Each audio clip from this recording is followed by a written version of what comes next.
David, thank you for joining. I had this hunch as a fan of the show, of the Great British Bake Off, that is, that there were probably like unseen biases, unbeknownst to the contestants and then especially the judges, that sort of lead certain demographics of people to be more successful on the show. And we've somewhat proven that, we like made this little tool that allows you to actually input some information about yourself and see how it translates in terms of the odds of winning a show. So it takes into account things like your occupation, where you live, the number of letters in your name. David, I ran this for you, actually, and you came out as 10%. So you've defied the odds. Ouch.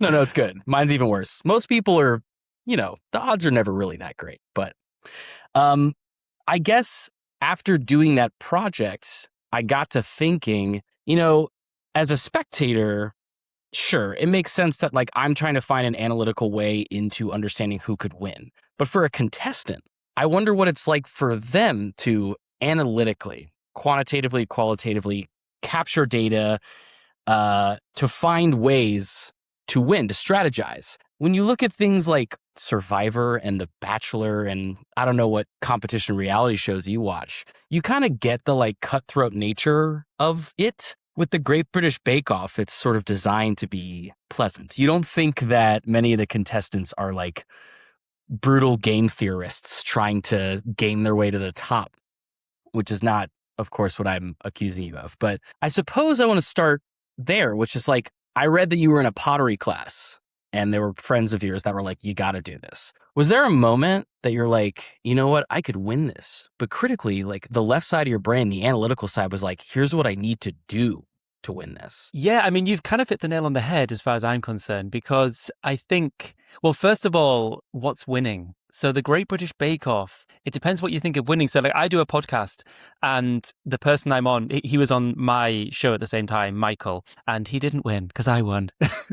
But Michael he says he's the people's favorite. Like the thing about the show is I didn't get a lot of airtime and a lot of it is about the success afterwards. So it's not just about winning. And you could also win being a character that's quite harsh and especially not fitting for the Great British Bake Off. As you've said, it's kind of a friendly show.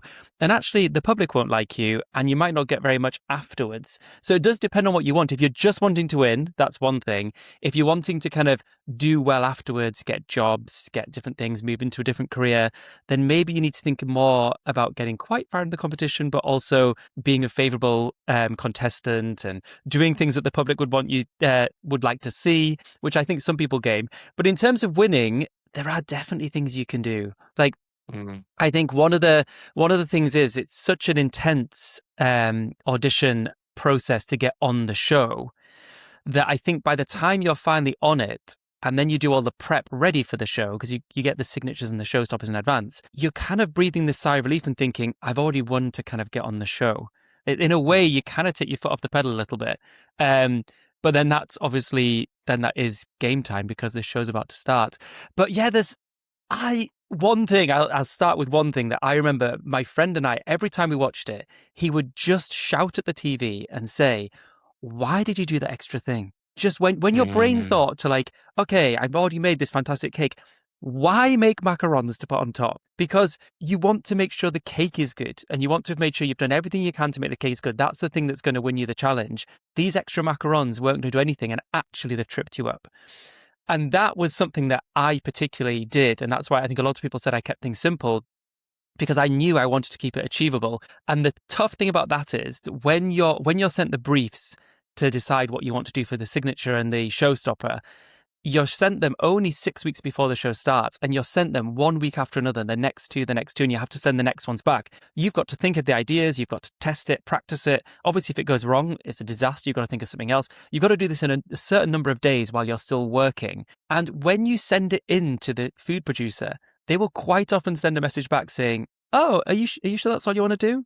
Is that enough? Which makes people double guess themselves and think, okay, do I need to do more? Whereas I just said, no, I think that's enough. Yes. I think you are trying to push me to make me fail to get better TV. So I'm going to say, no, that's it. I'm good.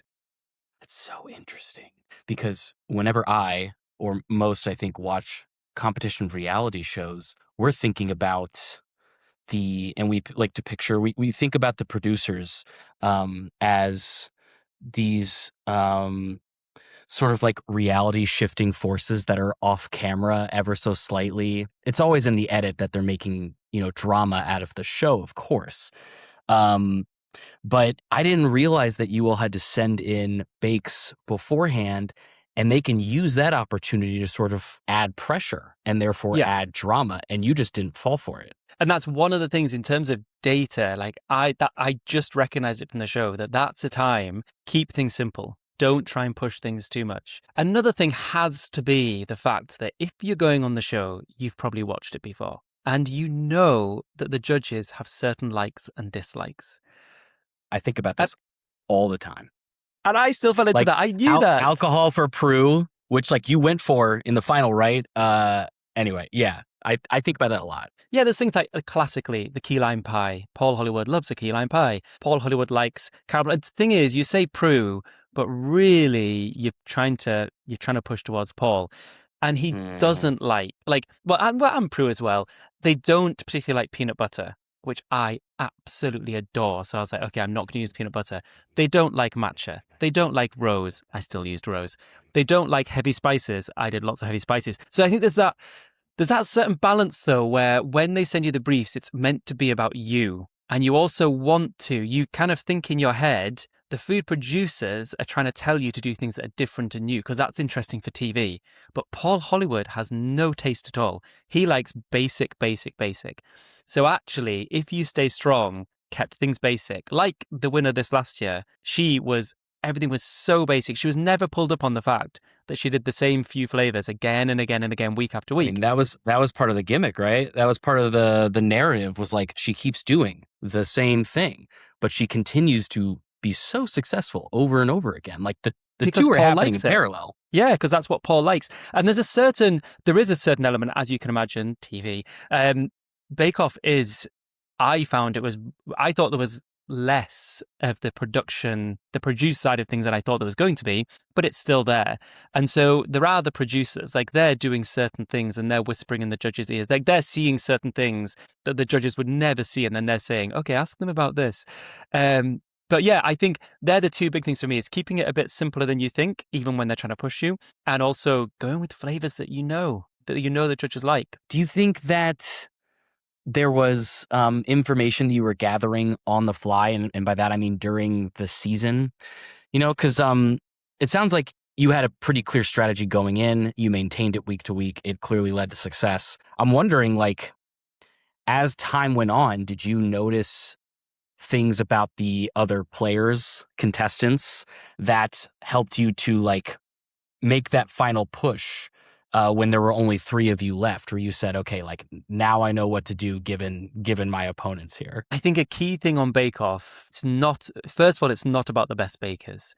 Like the best bakers do not have massive time constraints. The thing about Bake Off is, oh, you're going to make this bake, but we're going to give you half the time. That is essentially the thing, is you've got to make it quicker. You've got to try and find cheats to do that, or you've just got to be really, really quick and efficient. And that's one thing I've always been very good at, is I like being quick. I like doing things, like 3 things at once. But the other big thing is not letting any disasters phase you. If you let it phase you, you're gone. And I knew that people like Alice and Steph, who I was in the final with, absolutely amazing. And they'd done so well. So they're obviously incredible, not weak-minded people, but they're both the kind of people, like Steph, everything had gone right for her all the way through. And you saw in the final, when something started to slip, she crumbled, and then more and more things, it spirals. So I think that's something I learned on the show. I recognized, because I had a week where I thought things were going really wrong. Then I realized, it wasn't as bad as I thought. If you just keep on going, stay strong, then the chances are you're going to be okay. I feel like that's there's like a hidden quality of a person in resilience and calm and sort of like keeping an emotional plateau that probably helps you succeed on the show. But you talk about efficiency, which I think is really interesting. Are there shared efficiency tricks among successful contestants of the show? Do you all, like, is there and if this is like part of the secret Bake Off Illuminati code of conduct that you don't want to breach. Like, I get it. But if there are efficiency tips and tricks that you knew going in or learned along the way or talked about with other contestants? I don't know. Not really. I mean, one thing that was talked about that didn't work in my favor was it's not a level playing field. First of all, some people have so much more equipment and time. Time is Yeah. the big thing. I was working full time. I was a reserve. I wasn't on the show, so I had half the time that everyone else had to prepare for it. And yeah, just having the time. Like, there was a guy on our show who was a university student, and it was a time when there wasn't any classes. So he literally had, I mean, he actually, in the semi-final, he actually practiced my bake for me because I had no time to do it that week. And so I do think there is a certain thing of being prepared, being really prepared. Some of these people as well, there was a contestant called Jürgen who he Hmm. applied 10 years before he got on the show. He failed to get on and he waited 10 years to apply again, making sure that he had perfected everything that he saw was on the show, except I am not that kind of guy. Also, there's a lot of people that apply year after year after year. I applied once, got on, that was it. But there's some people who the secret to their success is just determination. Just they are going to be on this show and they will keep on practicing. What do you make of that though? I guess like what do you think? Like if you're one of the producers, I don't know how much the judges or the hosts have anything to do with the selection of contestants. But No, what do you nothing. make of these people? Right, I figured these people that apply again and again and again, and they're rejected, rejected, rejected. Like maybe they're just poor bakers. Maybe the story isn't good for the show. Like what do you make of that? Yeah, it is because it's a lottery to get on anyway. There's like 20,000 people that Right. apply or something, and 12 get on. So I remember one of the casters saying on the day that he was like, "Oh, you were lucky you came in the afternoon because I was hungover in the morning. I didn't even look at anyone in the morning. Just had people coming through. So like, there's a certain element of luck anyway. Um, but yeah, I do when people ask me tips to get on and they say, "Oh, I've applied this many times," and they start showing me saying, "What do I need to practice?" I'm like, no, your bakes are too good. This is an amateur baking show, and you have taken yourself to the point where they don't want you on the show. Things have got to go. They want jeopardy. They want things to go wrong. You've got to be a very solid, good baker, but they want in your application for you to say, "Oh, do you know what? I'm not very good at bread. I've never really tried bread," because they know that that could be the week that you stumble. They don't want you to say, "I am proficient at every single possible thing that could be on the show." And they might take one person like that because it's always very good to have. You don't want the show to have terrible bakers. Um, but I think in terms of people that apply again and again, I think you've got to start not thinking of the bakes and think of your personality. Like I Well, noticed when I went to the auditions, I saw people who would sit there silently with their bakes being ready to be called in to see the two producers. I walked in and thought, every single person in this room is probably a caster. So I'm going to go and speak to everyone. The person that takes my photo turned out to be the head caster, and they were just sat watching the room. And like, so you go up and you make jokes, you like chat with those people. That's how you're going to get on the show. really, they had like undercover producers in the room. Well, there was a whole set of casters, and but the person I found out who was the head caster was a person that just literally took your photo when you came into I the room. mean, that must be by design. They're like, this is how we Yeah. pick up on personality. That's really interesting. And I guess then the question becomes for those that do make it on, 12 out of 20,000, which like is astounding. I didn't realize. Um, how much of those 12 relied on performance and acting in order to get into that tent? Yeah, and you also see it in the tent. Like I Hmm. personally was probably just who I am. I don't, maybe I was a bit more reserved. I don't know. But I watched people in the tent acting up when the cameras were on, acting up especially because the judges don't come, they're not in the tent very often. The hosts are in all the time. So if anything happens, there's a host there to be there if there's a disaster or something. But the judges only come in for a certain amount of time during each challenge. And you saw people change. You saw people try to be more demure and diminutive when the judges were there, as if they were really nervous and scared, and they weren't at all in real life. So, like, people are playing. Hmm. Everyone's playing certain types of games. So yeah, I don't. There isn't one route, is there? I think that's probably the thing. There's probably various routes you can take, and people look for different ways. That's so interesting. I wonder. I've written down a bunch of questions, but I feel like you've done such a wonderful job of answering them.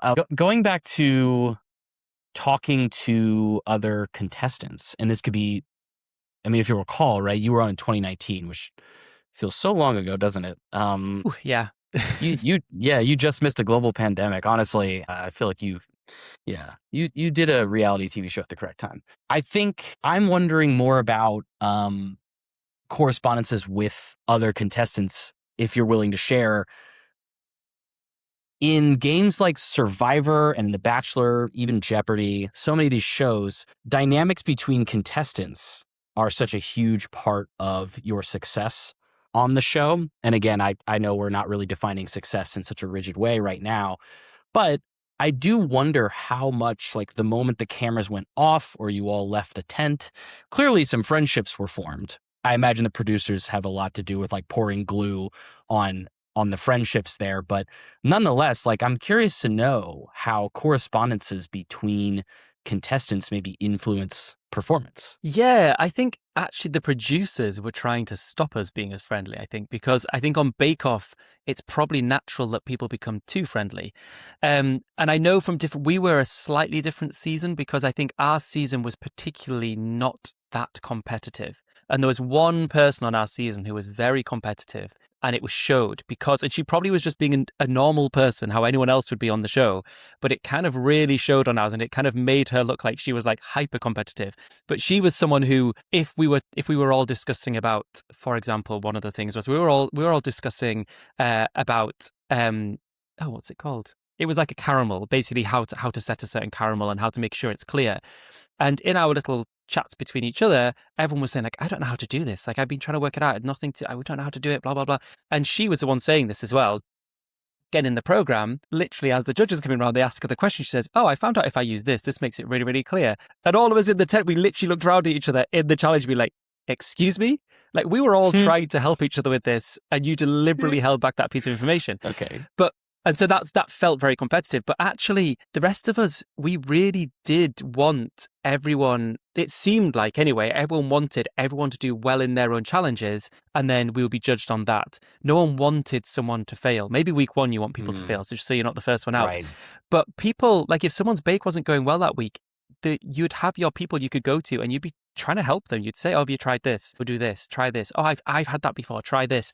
And there was different people who are known to be good at pastry or cakes or breads. So you'd go to those people. So yeah, the producers didn't want us to do that so much, but we all did help each other quite a lot with that. And we gave each other recipes. If a recipe wasn't working, we would literally give them a person our recipe. I think that's wonderful. To all the cynics watching this who also watch the show, who maybe watch the show and be like, this is all fake. They're all like stabbing each other in the back. I'm wrong.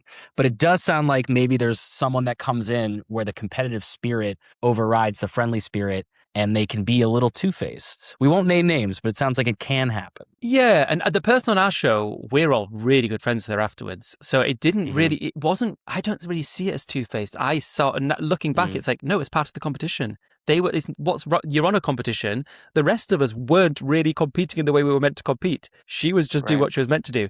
But I know in other seasons, it's not as friendly. There'll definitely be cliques and people being friends, but in our season, it tended to be all of us.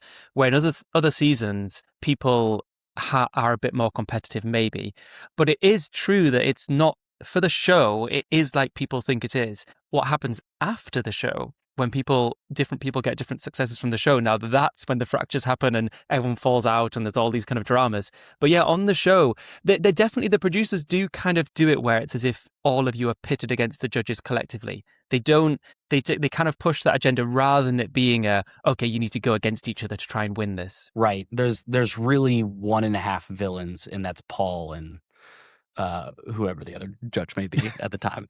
You got the best one. Yeah, unlike other shows though as well, we're not doing, I don't know how you can't do something, I don't know, on something like Survivor, you could do something that would affect another person. You can't do that on Bake Off. You're at your bench. It looks like the tent's empty, but there's actually millions of people everywhere, so you can't even see the other people. You're just doing what you're doing. So I guess it is different in that sense. Yeah, I mean, Survivor is kind of, I haven't watched a lot of Survivor, but it's predicated on your ability to sort of like psychoanalyze and sociologically like warp situations. Like, it's a really manipulative game.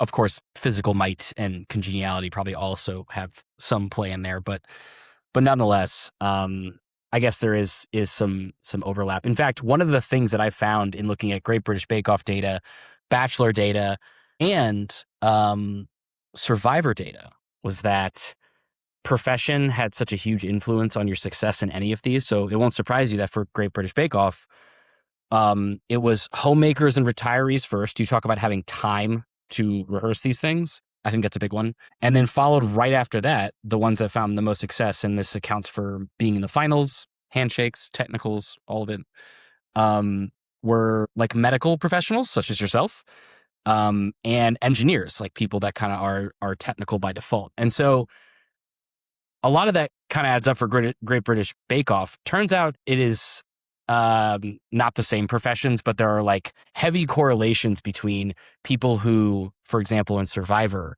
work in like the business and finance world. And it's like, okay, this is starting to add up. It kind of tracks a bit.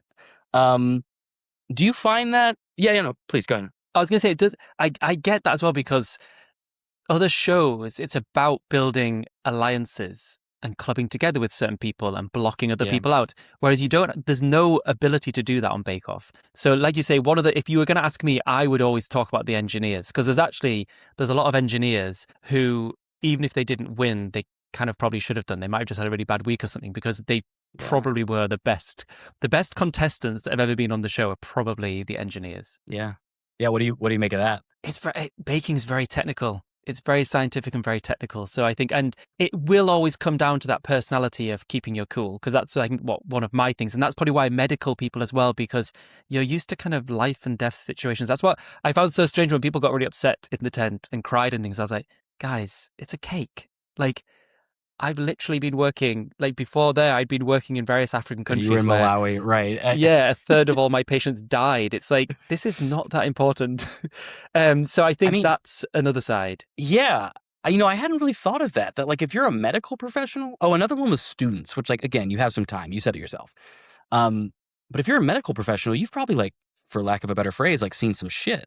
And so when something goes wrong in a tent, you're like, okay, like it's underproofed, like we'll do it again or we'll just keep moving, like not a big deal. I hadn't thought about like trauma as a precursor to success on the show. And dealing with the judges, a lot of people got rocked by the judges, and it would like question, it would make them question themselves and all this kind of stuff. For me, working in the medical sector, I have people abusing me all the time and shouting at me. You have to learn to deal with complaints and people complaining. So the judges were just like a stroppy patient to me. It's like, you're not going to rock me. Like, I'm going to nod and say yes, and then just get on with what I'm doing. Yeah, it is funny how the show frames like the heel. The only like dark force in there is Paul Hollywood, and it's like when I think it was Steph like starts to cry, it's Paul Hollywood who comes over and gives her a big hug, and I'm like, he's not that scary, is he? I mean, that might be another thing you're hitting on here, in terms of there is definitely a demographic of attractive young women who do well on Bake Off, because Paul Hollywood, I mean, that's kind of like a naked known in this thing. People know that he definitely favors young pretty girls on Bake Off. I did have the theory that my two hypotheses were that proximity is a big thing. So if someone is from where Paul Hollywood grew up or nearby, that they would be successful. Or and Cyprus, then also, where his family comes from originally. Like, Cyprus and Liverpool are big things for him. Right. So that was a theory. And then I also thought that in terms of pure winners, it would lean female. It's actually split pretty even, but there is absolutely a skew towards people who are younger. I think that you actually defied the odds a bit. You were 35 when you won, 36? Yeah. Right. But they didn't want me to win, Josh. Like, it was a great story to get to the final, but it was not in the script for me to win, especially with Steph and Alice. Like, it was very, very clear, not just with Paul, I think, as well. It was actually, even with producers, like, you notice it's because I don't want to ever, like, spoil that magic of thinking that this is a show. Like, the challenges are what they are. And they'll only be able to produce it so far. Hence why in the final, there's no way they could have tried to make it. Because actually, in reality, I actually did even better than it showed, and Alice and Steph did even worse than it was shown, because they have to try, they'll produce it in certain ways, so they can't change reality, but there are certain things they can do. And so it's a TV show, like that's what it is. And there's definitely times where you realize that someone is favored over someone else because of a certain reason. So Yeah. when they were about to announce the winner, did you think to yourself, like, no chance for me? Oh no, announcing the winner, we, like, Steph, Alice and I, we all, like, literally, even after the challenge had finished, we were all talking about there was no way they would have been able to produce that, so I didn't win. Like, on the final, I was just so far ahead of the other two. Yeah. So there wasn't anything they could have done with that. However, with our semi-final, that was very interesting, because someone who did very, very well definitely had the worst bake. And it was quite strange how that one happened as well, because it was also very clear, because even in the judging usually took quite a long time, but this one they just came straight in and often in the judging they gave lots of different judging, like they gave positives and negatives, because then they could use that. And a lot of it's not about being fake, but if you have some, like, for an example with ours, in week 1, the person that went home was so far at the bottom, it was so clear that they were the worst person that week, but that's not very good TV. So that actually someone else, they actually used his judging to make him look like he was worse, so that then the judges could say, oh, it's between these two people. Because as a watcher, you want to think there's some jeopardy. You want to be trying to guess, oh, who's going to be going home. And they often do it with the at the top as well. They'll actually maybe bring someone up so that you can be in your head thinking, oh, is it going to be David? Is it going to be Josh? When in reality, it's quite clear. And yeah, I definitely saw that with going back to the other story. Yeah, the judging, they often give positive and negative so they can use that. Whereas in our semi-finals, they just walked straight in and gave total praise to one person, totally, like, harsh critiques to the other person, to the point where they cried. And it wasn't reality. We all tried the bakes afterwards, we could all see. And it's quite clever with Bake Off, because there'll always be that thing where the viewer will question themselves, because you can't taste it. You don't know texture, flavor, all those things. The judges can say whatever they want, no matter if it's real or not. That's interesting. So you think that, or maybe that there are producers in the ear of Paul and Prue, and they need to go and taste a cake that maybe for someone who has been underperforming, they need to, like, sort of amplify it a little bit. Yeah, definitely. I mean, I think generally in the judging, they'll always give positive and negative anyway, just so that the producers can use what they need, or the editors can use what they need to use. Right. But this isn't even, I'm not even saying this because, like, tinfoil hat, conspiracy theories, all this kind of stuff. But the person I'm talking about who did very well, she was in tears to me, because she was talking. It's not one of those things where it's like, oh, I thought I was going home and then I did okay. No, she, like, we all thought she was going home because it was a disaster. And then she got a lot of praise and didn't go home. That's so strange, but also makes total sense. It is also interesting for a show that is like such a breath of fresh air, where you all are, like, earnestly kind and supportive to one another, that the producers still have a TV show to produce. They still need to, like, pull the puppet strings here and there. And it's never going to be the point of Great British Bake Off. The one thing I was happy about is no one's seeing the real you. Like, a lot of people got frustrated afterwards with the edit, saying, like, oh, they made me look like this. It's like, yeah, because you're a character. You're a character on the TV show. They don't want this big complex human being. They need you to be a character going through. And they're going to edit in certain ways. But the thing about Bake Off is they'll always eat. People that weren't very nice were made to look nice. Like, they want people to be good and look good. So no matter what they do with that edit and that producing, you will come across okay. Like, you will come across as a nice, friendly, happy person, where you all help each other and hug and things. So that's always a nice thing. There's no risk that you're going to go on and they're kind of going to do the dirty on you.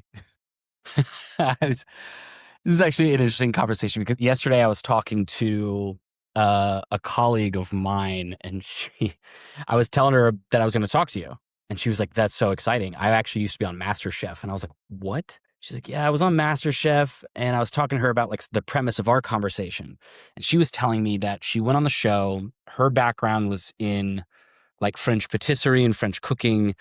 She herself is, oh boy, she's from the UK. I forget which part, but she's half Iranian. And so it's relevant because the first time she was on the show, she did well. She made it to the semifinals. She got kicked off. But the next season, they had, like, a comeback week where they were asked to come back. And this time instead of saying she was into French cooking, they said she said she was into, like her thing was Iranian cooking. And suddenly the story was about how her cooks, her bakes, everything she makes comes from the heart. And it was like she totally played them like a fiddle and was actually pretty successful in that case. And the other thing was, while she was making stuff with like sour cherries and rose water and saffron, one of the judges came up to her and was like, "What is this? What is that? Is that a goji berry? No, that's a sour cherry." And she thought that like off camera they were having some good banter. Later, when he was tasting her dish, he was acting like he knew it all along, right? Oh, I'm getting notes of rosewater here and Yeah. cherry there. And it's like, oh man, like it's even more diabolical than is already obvious to the viewer. But that doesn't stop us from having the like parasocial relationship with all of the contestants in these shows, does it? Yeah, definitely. I think another thing, going back to when you were talking about the secret to success, one of the things in Bake Off that can really shake people is in the briefs, they'll say this has to link to your family or it has to be your favorite flavors and things like that. Right. Bullshit. It doesn't have to. So like there's a joke on our podcast, because my podcast is kind of a bake off kind of podcast.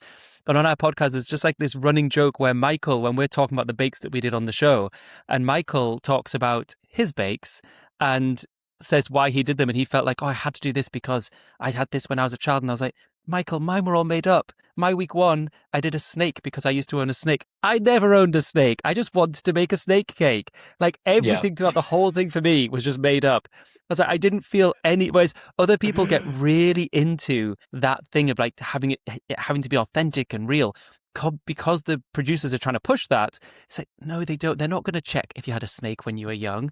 They're not going to check any of these things. If what this is your favorite film or something. Right. That's entirely too much work and completely unnecessary. It is funny though that like that gives you the opportunity to work backward from what you think will make for a successful bake. And if it happens to be in the shape of, say, a snake, and like that bake is familiar to you, then like you can sort of like work backward from the bake toward the story and not the other way around, which Yeah.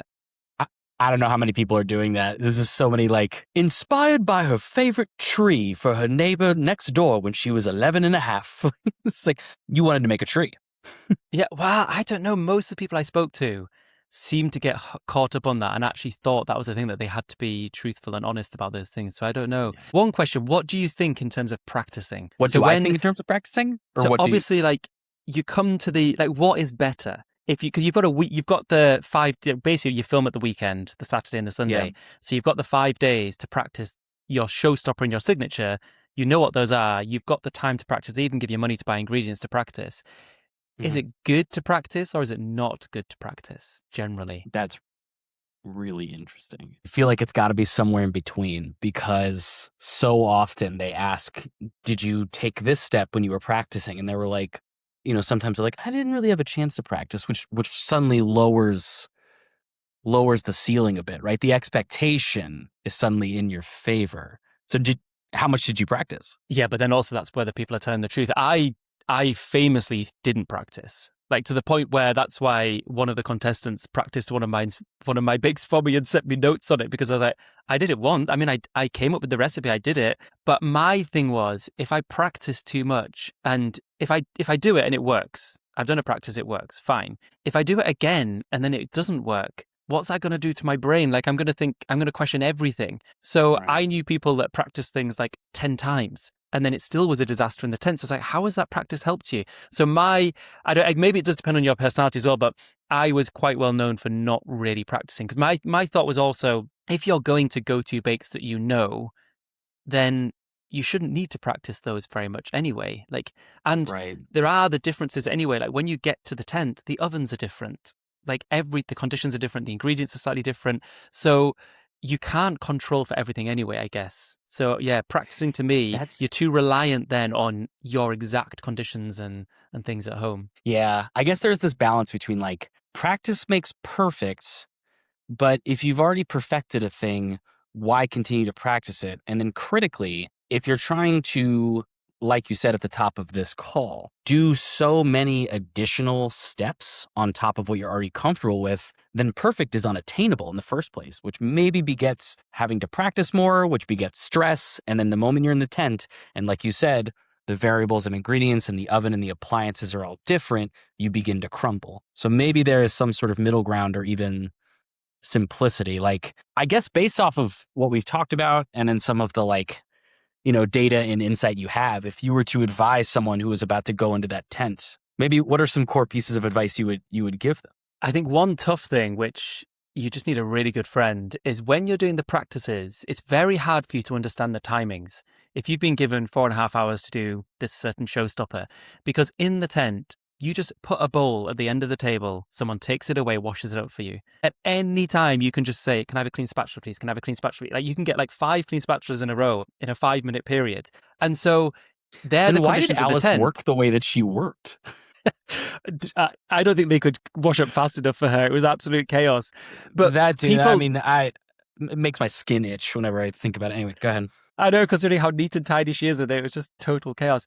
But yes, it's if when you're doing your practice, you had a very nice friend who would wash up for you while you were doing it and be able to hand you things. Because otherwise, I found it really hard to try and time things at home, because you'd do something and you'd think, okay, I'll time this bit, but now I've got to wash all this up while I set this up and do this.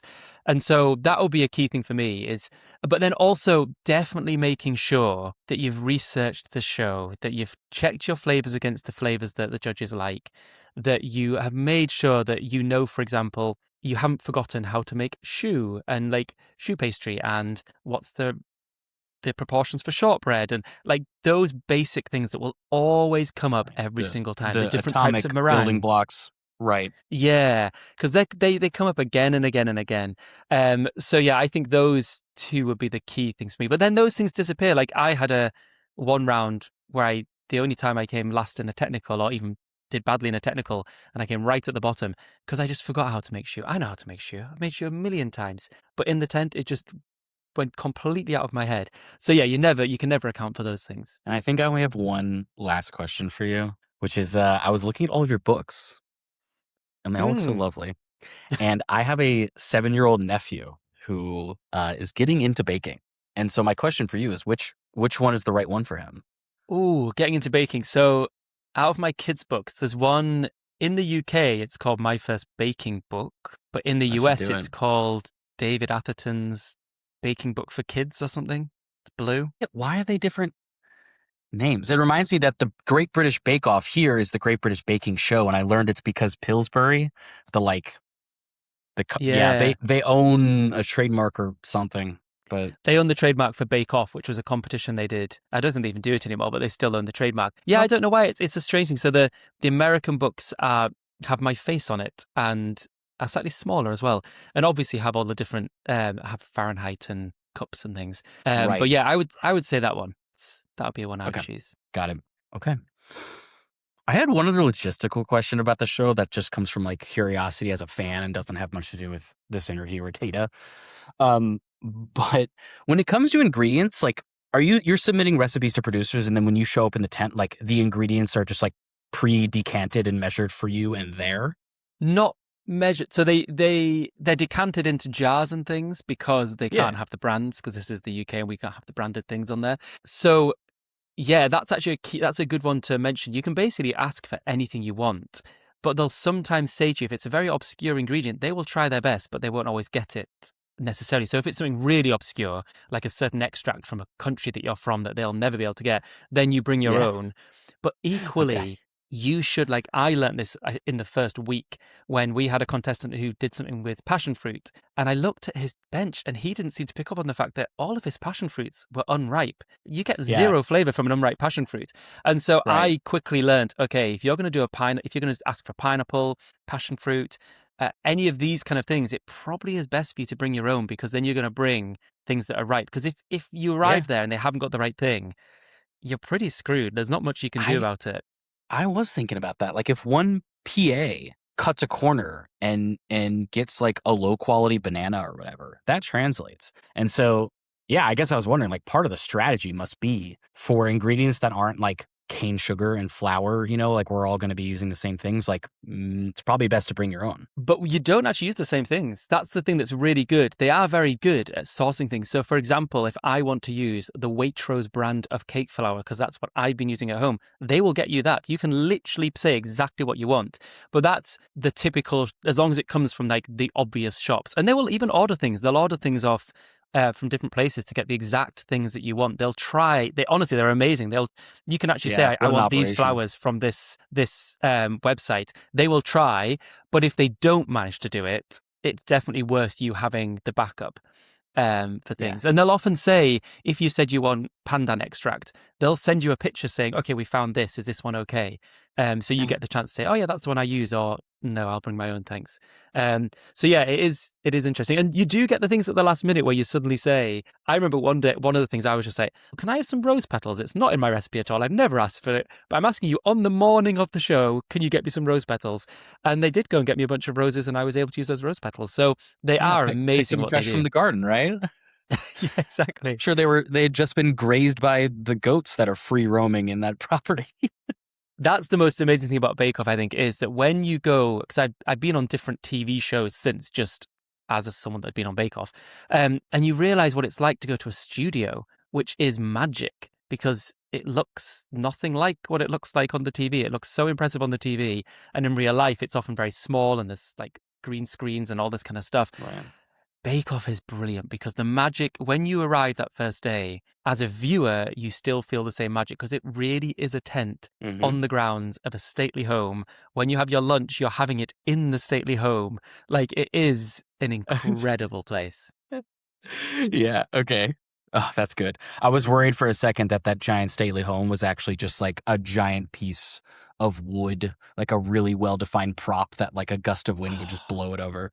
Great to know that it's real. I'm kidding. It's obviously real. And Debbie who owns the big home, she does the washing Oh, up. And she also comes on the moment where someone is leaving, where they say you're going home. She stands at the back of the tent and she gives you a hug. Like, she is the most wonderful woman. Very posh, Debbie. but lovely.